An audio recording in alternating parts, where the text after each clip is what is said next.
That was what they were so clearly doing here. They were waiting. And not in any suspense either, not in any anxiety as to the outcome of their vigil. They were waiting with no apparent emotion at all, as one might sit over the course of an evening, watching a candle methodically burn itself into darkness, never less than certain of the outcome, confident that the only thing standing between now and the end of waiting was time itself. This is the No Fear Podcast. We know what scares you.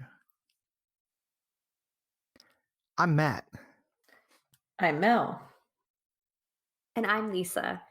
And this is the No Fear Cast, the podcast where we dissect horror and all the things that scare us. The floor of season 5. Last episode, we took a little break to have some fun with The Haunting of Bly Manor. But this week, we are jumping back into our regular season schedule to finish our discussion on eco horror and the wilderness as a place of terror. So as we've discussed some different aspects of eco horror, which I'm using really broadly, just to kind of look at how nature itself can be scary, how the wilderness can be a place of fear and horror.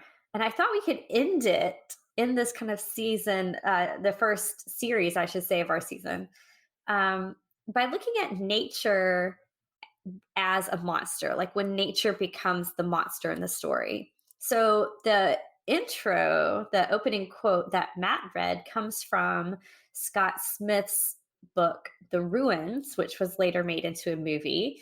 And I don't know, that might be a good place to kind of jump into that. Matt, I know you mentioned you just finished reading the book, The Ruins. So I don't know, I guess we'll just talk about how that fits, because really, even though there are different threats in that book, the main monster in it, the main bad guy, I guess, for lack of a better word, is nature itself. Yeah. Okay, first of all, how did I not know that there was a movie made out of this book? I feel it's completely floored by Did you that. not know that? I had no idea. And I just pulled up IMDb while you were saying that. Apparently, it's like 12 years old. So I have no idea how I missed that. But well, I will say this: I don't want to like turn you off of it. I think the book was far, far, far superior. So I'm not saying it was a terrible movie. I'm just saying that may be why you haven't heard about it. Also possible. I mean, any adaptation of a book, especially a horror book, is susceptible to having a bad movie interpretation. But as far as the book goes, yeah, I was saying before we started recording that I had just finished this book a few weeks ago. I had never read it before. And I think it's a great fit into this idea of nature as monster. I mean, I don't want to spoil the book entirely for any of you who may not have read it before, but I guess it's a light spoiler to say that what Lisa called nature as monster is very definitely at work here with this book. I mean, the prime threat is this vine that appears to be both carnivorous and sentient, and essentially it's a story of two couples that are vacationing in Mexico, like freshly graduated from college, that end up trapped out in sort of the wilderness of the jungle by this vine, and some locals who are dead set on keeping them quarantined and not bringing the vine back out with them, essentially. But it was really good. It was a very unsettling book. There were some really unnerving parts of it for me but especially that idea of nature, that something being out there that was capable of doing the things that this vine did.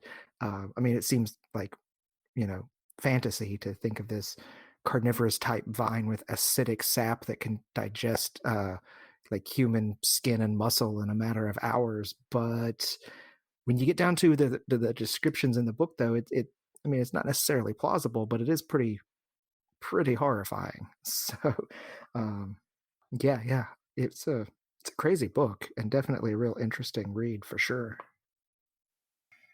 Yeah, as you were discussing it, it kind of reminds me of the when we were talking about the Evil Dead movie when we first kind of brought up this series, because in a way it does tackle all of our fears surrounding the environment and what can go wrong there.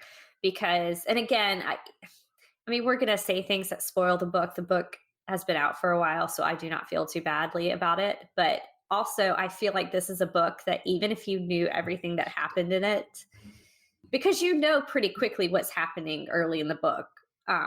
It's not like it's you're waiting for like the big reveal. You know what's happening. It's just kind of watching it unfold and the dread and the suspense of it. I think.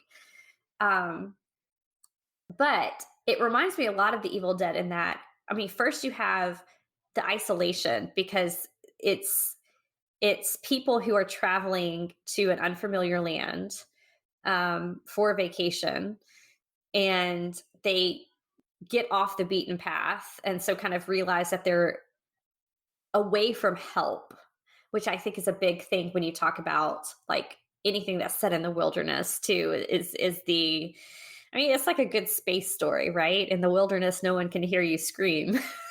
So that's always something to draw upon. Um, it's got the people who, well, they have different motives, but I think for the people, the protagonists in the story, they feel like they aren't helping them as they should. Um, but then you have the idea that, and we talked about this a little bit when we in our first episode where we were talking about that kind of dividing line between civilization and wilderness. And I think part of us, like if we ever really tried to survive in the wilderness, wouldn't make it because we're so used to our creature comforts and we don't know what's out there. I mean, there are all sorts of crazy, like, not necessarily plants and stuff, but I mean, I was reading actually Octavia Butler's Blood Child. Mel, you probably were reading it along with me. We were reading it for our podcast, Monster She Wrote. Um, but I was reading that Octavia Butler wrote Blood Child because she had learned about bot flies and how they could basically lay their eggs and their larvae inside of humans. And she was so terrified about that that she had to write some sort of story. And Bloodchild came out of that. But I thought, there's just so much stuff out in the world that I am not prepared to deal with. Bot flies being one of them, but all sorts of weird, like you always hear about bacteria and amoeba out in water. Um, you know, bugs that want to like bite you and lay their eggs underneath your skin. I'm gonna have nightmares tonight, guys, just from talking about all this stuff. But I think that's what something like the ruins kind of it preys on that very like basic fear that I think a lot of us have about what is actually out there. We feel very safe inside of our little constructed houses that we come and get sprayed so that all the bugs and stuff stays far away. Um, but nature, when you look at it, can get pretty wild. And I think that's one of the things that the ruins really, really, that it drills down into that place of uncomfort. I don't know. What do you guys think about that? Well, I like what you said about that. I mean, when we talk about nature as monster, yes, the ruins is a great example because the vine itself is this entity that's stalking them. But really, I think the biggest source of dread for most of the book is, like you said, Lisa, the fact that they're trapped and isolated. And so the other thing, and I kept one of the things that kept unnerving me the most was thinking about this character who went by the name Pablo. He was Greek, and he accompanied these couples and this one other person who was looking for his brother. He didn't speak English. like he just went with them because he didn't. I don't. We don't even know exactly why. But I mean, when he packed, all he brought was like 3 bottles of tequila, essentially. And light spoilers here, but fairly early in, he ends up breaking his back, and like I kept thinking how absolutely awful and terrifying and just horrifying that must have been to be surrounded by people that you can't really even communicate with, because you don't speak the same language. You're trapped out in nature, and then um, like just empathizing with that character was a huge source of horror for me. But also, one of the characters is kind of the more pragmatic of them all, and it's very much the okay. We need to do X, Y, and Z if we're going to survive. And some of X, Y, and Z was pretty bad. It's not the sort of thing that we would do in our day to day lives, but I mean, I think ultimately most of his choices were probably the right decisions, and he kind of got the others to go along with him. But just the thought of, well, we need to do this, um, like it's well, again, light spoilers. I mean, there's an amputation involved with, so yeah, like I think that was the biggest source of the horror and the dread for me for most of the book. Like the vine was there in the background as this. I mean, to use that Hitchcock term, the MacGuffin, it's kind of driving the story. It's what's forcing them to be kept in this isolation thing, and eventually, um, as this carnivorous sentient thing, it definitely does strike in moments. But I'd say the first real 2/3 of the book is more surviving in the wilderness, and you could take the vine out and still have just as much horror kept in that story. So, I mean, it's not just the monster is the vine, but nature itself and being trapped with very little food and ill prepared out in nature. I mean, one of them just wore like shorts and sandals out into the jungle in Mexico. So, um, thinking, oh, it's just a day trip. Well, no, it wasn't a day trip. Yeah, I have not read The Ruins, so I can't comment on that, and I don't want to derail the conversation that you two are having about this book because it definitely sounds like it goes with this topic. But I was thinking when Lisa was talking about what scares us, and then you were talking about like scary things in nature, and then you were talking about the isolation and the being unprepared to do what needs to be done. I'm wondering if there, and I don't think we've talked about, I think we've talked around it, but I don't think we've talked about this like outright. But I wonder if there's an idea of the uncanny in these narratives because like there's the whole idea, like I think we talked about this before with this topic, the idea of like they're romanticizing nature. So, what we think of as nature is, self-care, which we need this right now.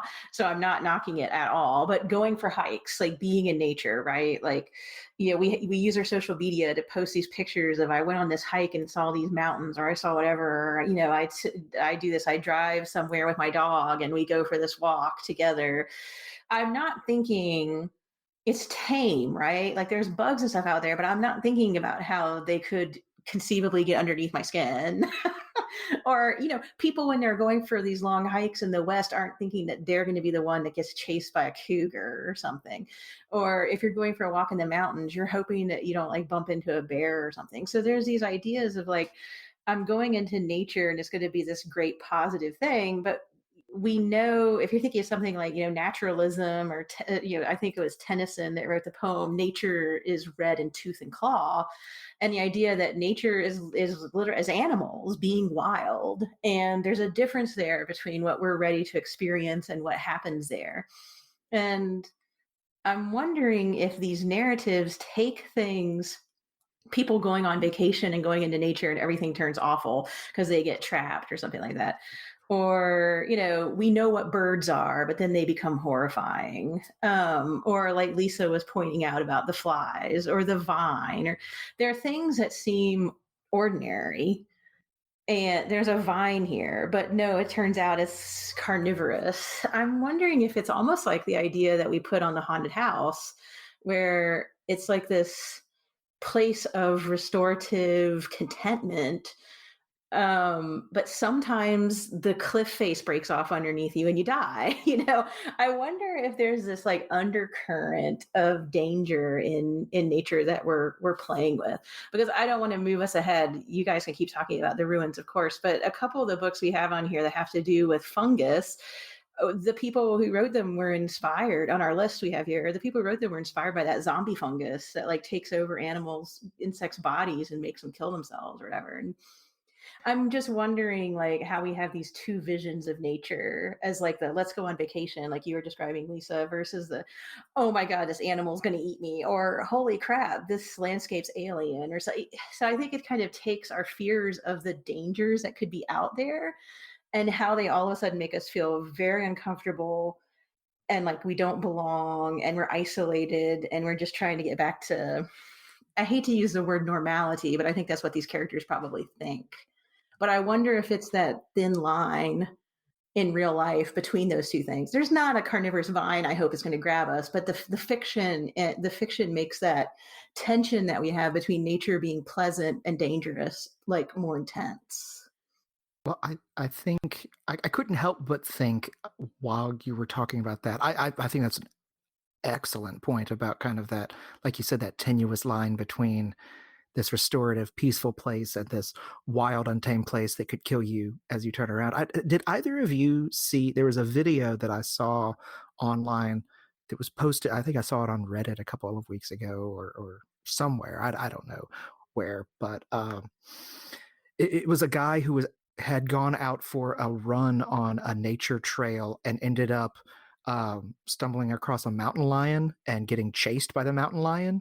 I saw that. That's where he's screaming, I don't want to die today, right? Yes, Eh. and like some of the comments I saw on that video were like talking about how essentially, well, this was definitely not a mountain lion that was hunting. This was a mountain lion that was defending her young, kind of thing, and that's why she was chasing him instead of like striking from the side, kind of thing, like a raptor in Jurassic Park. But it's like a solid 6 minutes of him like backing down the trail and like throwing things at the mountain lion and the mountain lion like coming at him constantly. And like I couldn't help but think of that when you were talking, because I mean, here's a guy who is out for a run. It looks kind of like middle of the day out in the woods. It's a beautiful day. I'm going to go for a run. It'll be good. I'll feel good. And oh my God, there's a mountain lion trying to kill me. Like that 180-degree turn from extremely pleasant to I'm going to die. Now, I do have some questions about his sanity with like filming the entire event, but hey, it was definitely an interesting video for us all to watch. But and he did survive, by the way. He didn't end up dead, but you kind of question throughout it. But I thought of that video while you were talking, just because I think that's another great illustration of, well, like you said, how nature can kind of very, very quickly go from pleasant to monstrous. And I guess uncanny kind of could be a word if that's something that, you're sort of feeling like while you're out in nature, like, oh, this is peaceful, but if I fall off this cliff, I'm going to die. Or if there's a mountain lion around the corner, I might die. Like that's a real unsettling thing. Yeah, there's so much to talk about here, because you're right. There is something to say about, I think, humans' relationship to nature, because most of us, I think, would agree that becoming separated from nature completely is a bad idea. We need nature in order to survive, and we need to protect nature, and we need to make sure that we're being responsible with nature. And you can bring in all sorts of things like climate change and how we're responsibly using resources and how we're being good stewards of the world. You could talk about all that too, but then there's usually, I think, a discussion when you talk about man's relationship to nature, especially in that, like Mel, you were discussing, of like this almost this self-care, although I don't know if that's quite the right word I'm reaching for here, but this like I'm reconnecting with nature because it helps me aspect of it. Like I'm going to go refill my broken soul by going on a hike or by looking at like a waterfall, or I mean, lots of people talk about how they can find serenity out in nature, and it certainly is. But then you think, I mean, and there's a connection there with horror literature too, going all the way back to the Gothics, because that's what the Gothic heroine did. We that her whole identity was built around a connection to nature that was very poetic, um, in how she expressed it. And that was one of the signals that we knew she was good. Of course, then came along people like the Marquis de Sade, and he was just like, oh, yeah, well, let me show you how nature really is. And, showed all sorts of things happening out in the woods. But it's strange because when we talk about nature in that way, like, oh, I'm going to go out, I'm going to become one with nature, it is almost a self-serving narrative, um, when we read about it. And that can be dangerous too, because if you're not taking, and I'm talking about the ruins here specifically, but there are also a lot of other books I'm sure that would fit into this. But they were tourists, Matt, like you said, who were out on a day trip. They had no reason to think they wouldn't be back in their swanky tourist hotel later that night, sitting by the pool and drinking pina coladas. So they weren't prepared for what they were really going to find. And I think that's a pretty apt metaphor. And I like that you connected it to that real viral video of the mountain lion, because even I think we lull ourselves as humans into this false sense of security and safety when we go out into the wilderness, because we think we've tamed it in some sort of way, right? We think, oh, I'm going to go for a hike and I'm going to go on these trails that have been cut for me and that have been cleared for me. And there are signs that mark where to go. And this is where I walk. And this is where I enjoy nature. And then this is where I leave and go back to my normal world again. Without understanding that nature doesn't work based on our rules at all. And I think that's where a lot of the horror in these books comes from, is a fundamental misunderstanding of that relationship, that we as humans are not necessarily in control. That connects, I know we've talked in the past about apocalyptic narratives, and post-apocalyptic narratives, and that connects to that too. Of course, like when nature starts to take over after civilization has collapsed, and that's usually like the next step of horror. Mel's probably going to laugh at this too, but I've been like constantly in the state of reading The Stand, Stephen King's The Stand, because You're still working on it. Book. It's a never-ending book. I will just put that out there. I'll read a bit and get into it again, and then I give up because I'm just like, I'm never going to finish the book. But I just read the part about where there's a chapter in it where all King does is just list a bunch of characters and how they die. Like he just like, there's been the first wave of like the sickness that has killed everybody. And then there are the survivors, the people who didn't die from the sickness. And then he just has like a whole chapter devoted to, and then there was this person who died this way. And then there's this person who died this way. And it's all basically people who are just unprepared to live in an uncivilized world. Like they are completely unprepared for how to like deal with the fact that now they really have to go out into nature and fend for themselves. And I feel like that's kind of an undercurrent of a lot of these wilderness stories, is just people who are completely unprepared for what they find out in the wilderness. I don't want to switch things too much, though, now that I've said all that, because there's this whole wave of new books, I think, that deal with that wilderness being a foreign place to humans and being a harsh place for humans, maybe even being a dangerous place for humans, but it takes that to the next level. Now, you mentioned some of the mushroom books. I'm sure we're going to talk about those. And we've kind of been dancing around it too, but I feel like at some point we're going to have to talk about Annihilation and the Southern Reach trilogy. because those all fit into this, but it's not nature behaving normally either. It's kind of nature as an alien force. Um, so I don't know. What do y'all want to jump into first? Because I feel like we've got to tackle that at some point.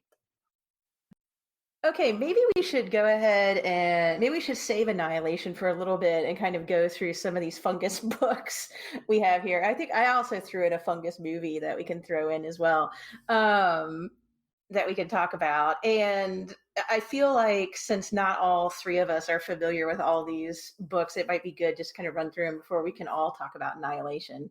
So, folks who know Kaylin Kiernan, she did, I believe there's two books, Agents of Dreamland and Black Helicopters, but there may be three now. I would have to go look it up for sure. But these were torn novellas that she did. And I believe Agents of Dreamland was the first one. I liked both of them, but Agents of Dreamland I liked a little bit more, maybe because I read it first.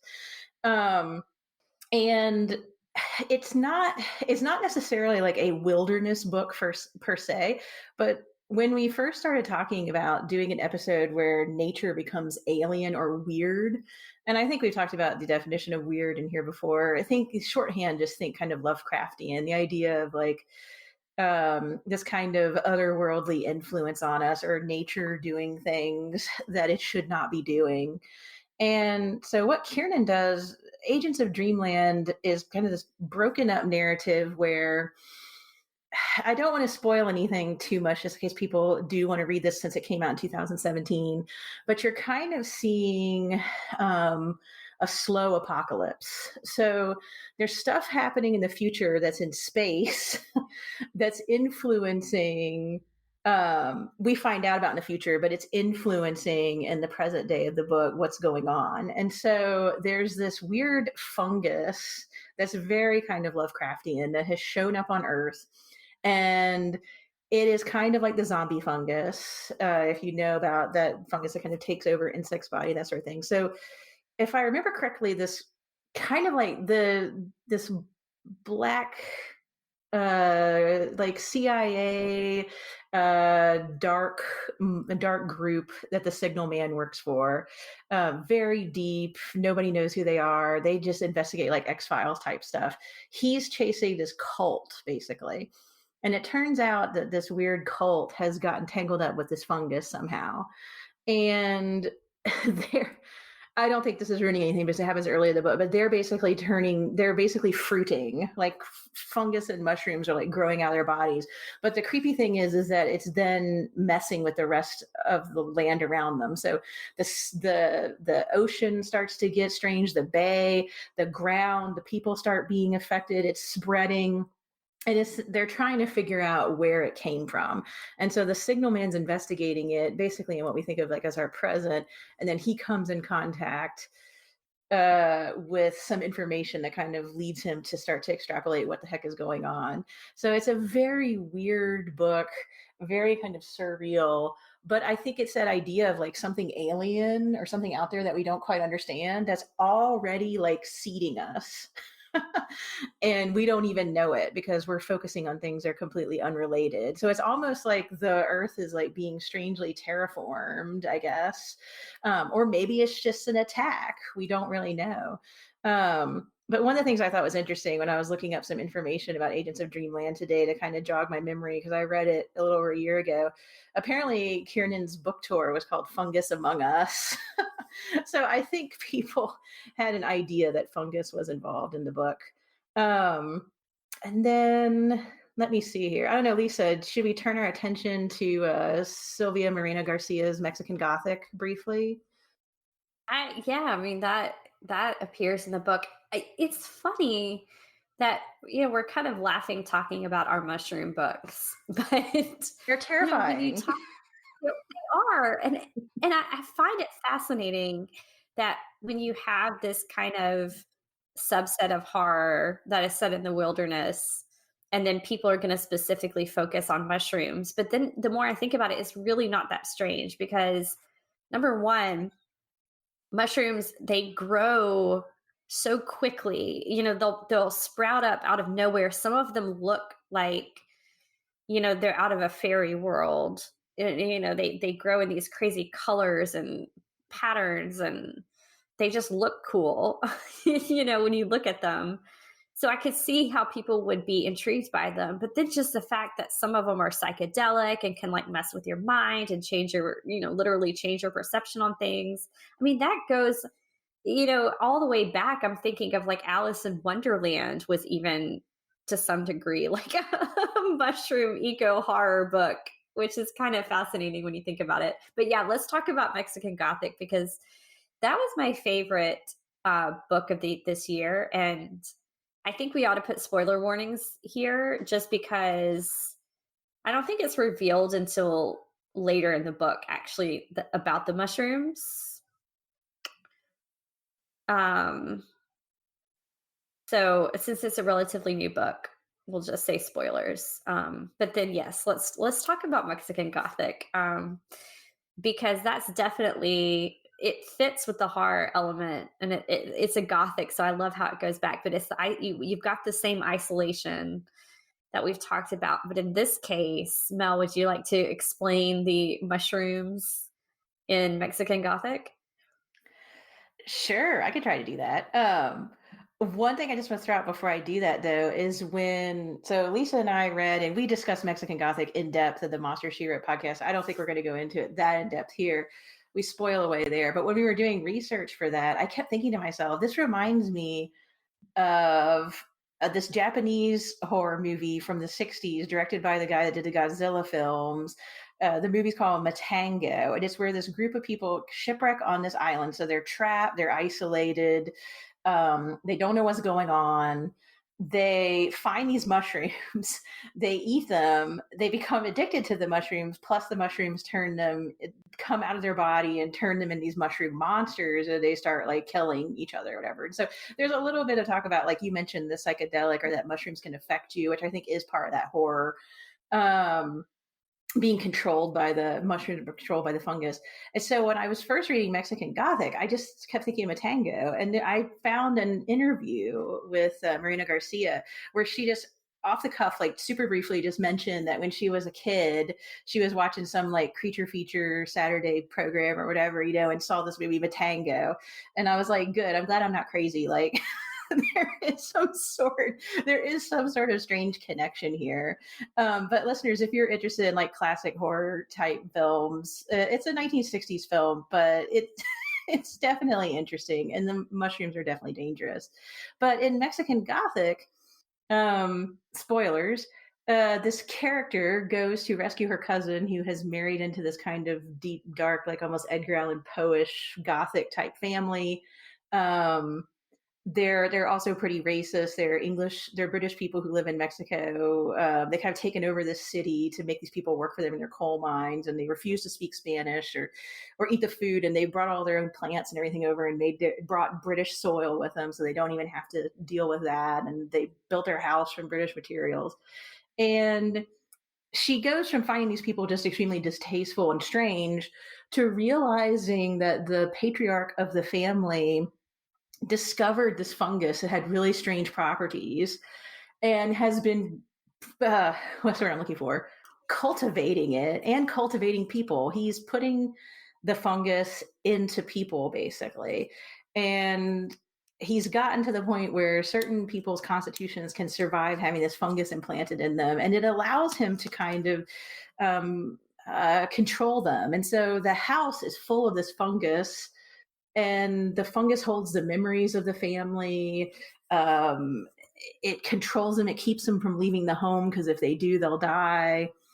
And obviously there's a lot of Poe echoes here, because there was even a weird kind of sentient fungus in the House of Usher. But I think there's also, like you were saying, Lisa, this idea of fungus as being this kind of rapidly growing, spreading, contagion, deep, dark, isolated, possible like body or mind control aspects to it that just make it creepy. And I don't know that I ever want to, I know there's going to be a Mexican Gothic TV show. I don't know that I ever want to see the mushrooms actually sprouting out of people's bodies like that.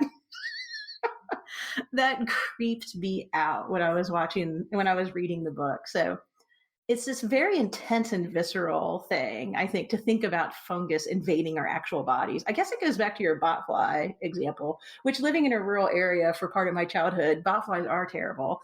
Um, so I think any uh, sort of thing invading our bodies is just creepy. I don't. Was that a good like quick description of it's a Mexican Gothic? It's a great description of how it fits into the book, and I think you're right. And now that I'm actually thinking about it, because we've talked about, the bot flies, we've talked about the mushroom kind of fungus, and even going back to the ruins, which we started with, a lot of this, when nature becomes the monster, it shares a lot of the same kind of fears as a contagion or illness story, because of, I think, how these things spread.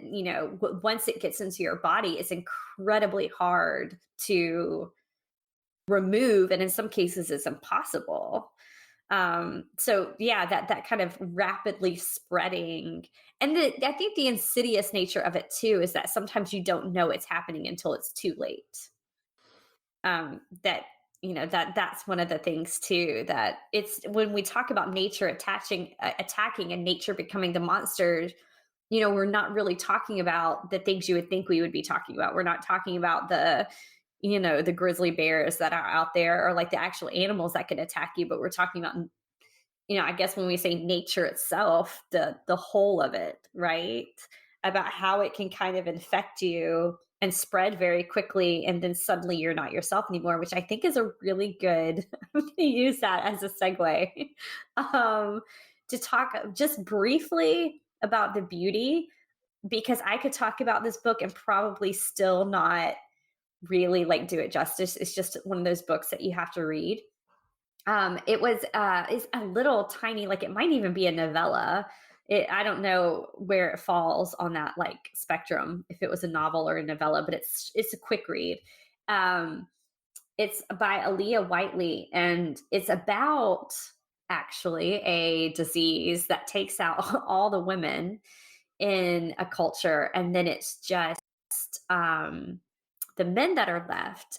And so the men kind of sit around and they tell the stories of the women that they used to have in their life. And so it's almost like this extended like grief, but also like close to, it reminded me a lot of a post-apocalyptic narratives, and that they're sitting around talking about what life used to be like and remembering the old civilization. But as they're doing this, these mushrooms are basically growing on the graves of the women. And eventually the mushrooms begin to take the shape of women.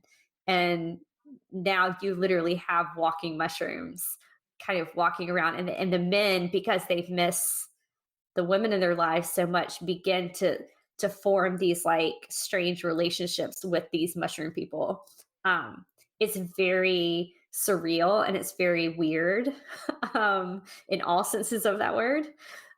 It's a really fascinating book. It's a really really fascinating book. Um, Now I kind of want to see that Japanese movie you were talking about too, because I feel like that's going to be the camp version of this. I'm not saying that is a camp movie. I don't know. I haven't seen it, but comparing it to like Godzilla, that kind of, I don't know. Anyway, No, but I do you're want to quite correct talk. there. Yeah. um, you know, because in the book, The Beauty, it I don't think we really know what's happening, but it is a sense that something alien is going on. I mean, they're obviously kind of like Day of the Triffids type feel when you have these like walking plants, essentially, I guess in this case, walking fungi. Um, but I think that falls into the same category as like the Southern Reach trilogy, and specifically the first one, Annihilation, because you have nature that is recognizable as nature, but is dangerous beyond quote unquote normal nature, but then also has kind of that surreal quality to it. Like it is nature, but it's also not. So it kind of fits in that, uncanny is a good word for it, which we've kind of thrown around this episode, but it doesn't quite fit. Surreal might be better. Um, I, I don't know what else to call it, but I don't know. Let's tackle Annihilation, because we can't talk about eco gothic and we can't talk about kind of the horror of the wilderness, I think, without talking about it. So I don't know. I'll turn it over to one of you, Matt or Mel, to start discussing that. Well, I feel like if you're thinking of Annihilation, at least for me, I felt like, so I mean, the basic idea is that somewhere in the southern United States, there's this area that has like been taken over by something, and we don't quite know what. And then there's a whole trilogy. So there are other books beyond Annihilation, Authority and Acceptance, where characters start to discover little bits and pieces, maybe. But I mean, I don't know that we could spoil it because it's weird. I mean, Jeff Vandermeer is truly doing the weird here, and there's a lot of stuff that's just not answerable, perhaps. Um, and so there's kind of this like border between what we think of as normal and this part of this area that's been taken over by whatever this is that they call Area X. And so you have these expeditions going into it to investigate it. And I believe when Annihilation starts, they have the 12th expedition, but it's all women. There are different people who each have a role. Part of what happens to you is kind of psychological when you go through, so they each have to be known by their role, not by their real name. So the psychologist, the biologist, etc.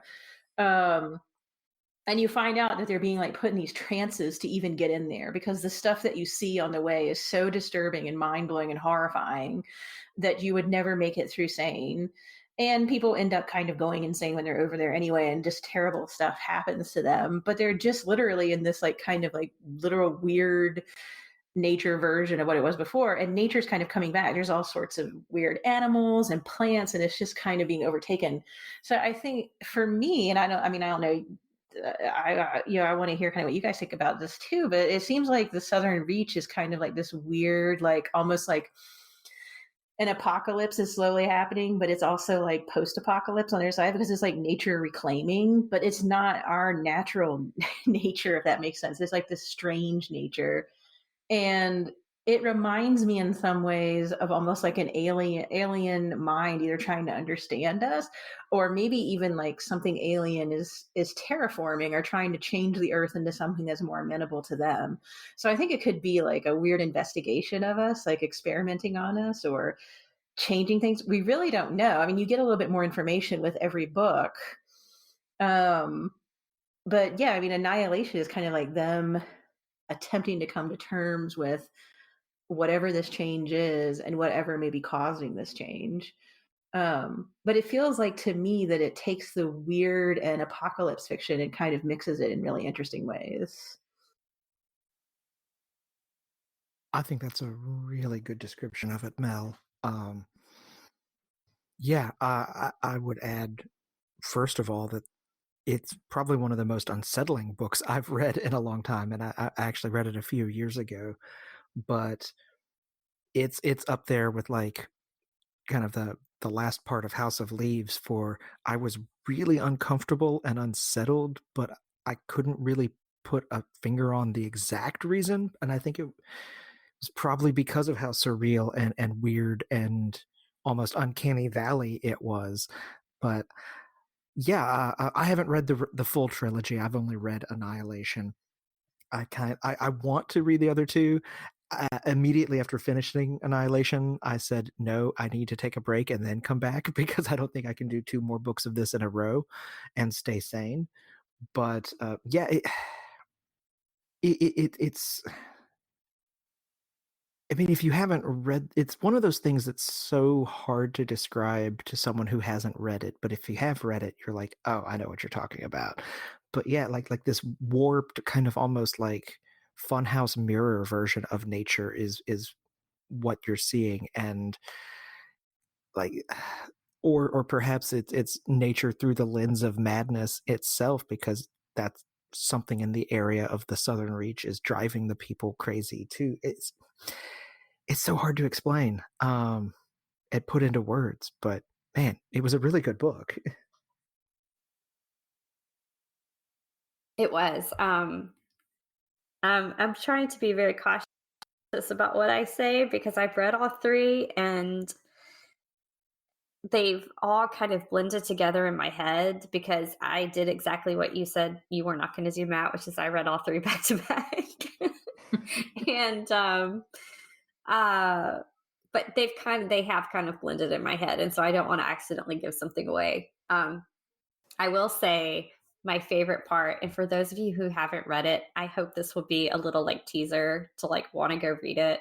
But the like spiral stairs that go down into the ground, that entire section of it was maybe one of my favorite pieces of like horror ever written because it was so weird and unsettling and intriguing that I read that section a few times just to be like, oh my gosh, like what is this I'm reading? But I like that idea of it's kind of nature viewed through madness, but at the same time, the thing that I liked about it, and I think this is why it fits so well into like eco horror or even eco gothic kind of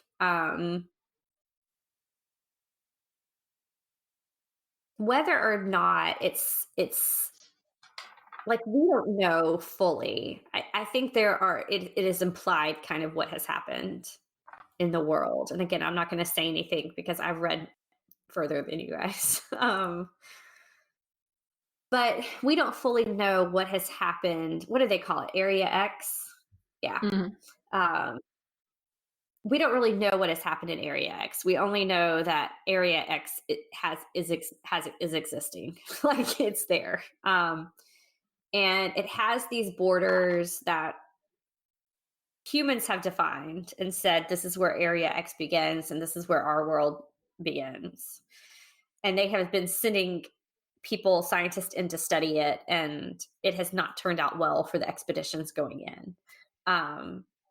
People have come out changed or dead or not come out at all, and so um we get people going in to explore like that. That's the crux of the book. But what I like about it is that I don't know, to me it says something about like our relationship to nature in the real world because the people who go in to explore it and to understand it come out utterly and completely changed. In other words, it's almost as if they are not fully human. You know, they've become part of Area X. Like that's what it does to you, right? Um that is one of the terrifying things about the book, but it's also kind of one of the beautiful things about the book too. Because in a lot of ways it is this perfect unspoiled nature. Like Area X is almost like a Garden of Eden in a lot of ways. But then in its way of changing people and it in its kind of ever encroaching borders, that's where it becomes concerning too and it becomes scary. I don't know, again, I feel like if people it's like what you said, Matt, if people have read the book they're probably going, yeah, I get that, and if you haven't read the book you're like, what is she going on about?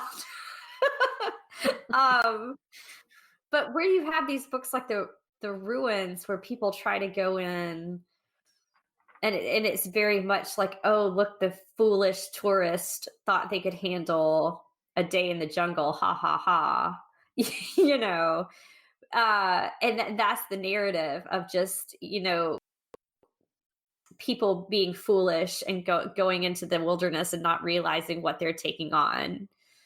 And then kind of getting, I don't want to say they're just desserts, but if they had been a bit more prepared, they might not have found themselves in the situation they were in. But then you have something like Annihilation, which is these people go in fully prepared or as prepared as they can be and to try to understand. And then it's almost as if they allow themselves to be completely changed almost to the point that they're not fully human anymore. I guess that's what I'm trying to say. Anyway, I like I liked the book. I liked the trilogy a whole lot. Yeah, I ripped through all 3 of them in a row as well. I just couldn't stop reading. And like, I mean, not a spoiler, I don't think, but when you finally find out what the crawler is that's in that upside down lighthouse, it's just so sad. I know. Um, I know. but also Yeah. weirdly beautiful. Like, I don't know. It's It such a strange trilogy. is. That's what I was saying. It's like it's beautiful horror. Like there's a sadness to it, but there's a beauty to and I think also a sense of and this may be the difference. If just because we're bookmarking or not bookmarking. Gosh, my brain is not working. Anyway, we began with the ruins and we're kind of ending with annihilation. But book ending, I guess is the word I was looking for there. Anyway, where the ruins is very much a book about humans versus nature, right? Like that is essentially what that book is. Like that is the core conflict. It fits in right with like Godzilla and all the other kind of monster movies. It's Jaws. Like it is man versus nature. Annihilation doesn't have that at its core, I don't think. It doesn't have that man versus nature. It's almost like they want to preserve Area X for what it is, and they want to understand it. But we're allowed to kind of take in the beauty and the horror of it all at once without feeling like we're trying to fight it. If that makes sense. I think so. Like it is the monster, but it's not the monster. I feel 2 things when you're talking about that. One is it's very sublime. Because the idea of beauty and horror being hand in hand, I think, is something that it plays with. But I also wonder if it's something about how we react as human beings to something that we think of as other. Like nature is other, or this particular, like whatever weird thing is happening, whether nature itself is turning itself this way and doing this, or whether something else is making Area X. It is humans facing the ultimate thing that is not understandable, and it seems like to me, especially in Annihilation, but even in later books when you find out more about the psychologist, that the true test is how the person reacts to Area X, because the biologist reacts in a different way than, say, the psychologist. Are you interested in it, in investigating it and trying to understand it, or are you trying to fight it? And that also kind of later in the trilogy plays a role in how the Southern Reach organization approaches Area X. But I wonder if that's also this idea too, is that if you find something that appears to be truly alien to you and it is changing people and trying to pull them into itself, well, is that a threat or is it not? What does that mean? And what does it mean that some people might be more open to that than others? Maybe this is just a new way of being and it's not all that scary. All right. So with that, I feel like Lisa and I have kind of summed up a little bit maybe the trajectory of how this episode on When Nature Attacks Part 3, maybe weird nature, alien nature, when nature invades might be a good way to describe it. Listeners, we hope that you've enjoyed this particular series. I feel like in some ways we have danced around some of these topics in the past. And so it's been really cool to get to go into them in a little bit more detail. We also, of course, hope that you enjoyed our little foray into investigating Bly Manor for Halloween. We really enjoyed doing that. And I think all 3 of us are working our way through Bly Manor. So, with that, we would love to hear from you. We're at No Fair Cast on Twitter and Instagram, and we have a Facebook page. If you'd like to contact us by email with some of your favorite nature horror books or with any comments about our episodes or even Bly Manor, we love hearing from you. You can always send us an email at nofearcast@gmail.com. And if you are enjoying what we're doing and you would like to support us even further than listening, you can consider supporting us on Patreon. You get access to exclusive content. For $5 a month, you get access to our mini episodes that we do in between our main episodes. So I'm thinking back, our last mini that we did was a side trip into the movie Tremors and talking about how that relates to nature attacking. So usually the minis have us either going into more depth about something or talking about something that is related to the topic or didn't quite make it in. We do understand with the situation that we're in right now, with the pandemic and the economy, and you might even want to be donating your money to other opportunities or other ventures. We totally understand that. You can always simply rate and review us on Apple Podcasts, which is entirely free, and it helps with their search algorithms. So folks who are listening to podcasts that are similar to us will be able to find us. And also, if you love the podcast and you know a friend or family member who you think might be interested, please, pass on maybe your favorite episode or let them know about us. That also helps other listeners find us too. So thank you so much for listening, as always, and we will be back in 2 weeks with a brand new episode.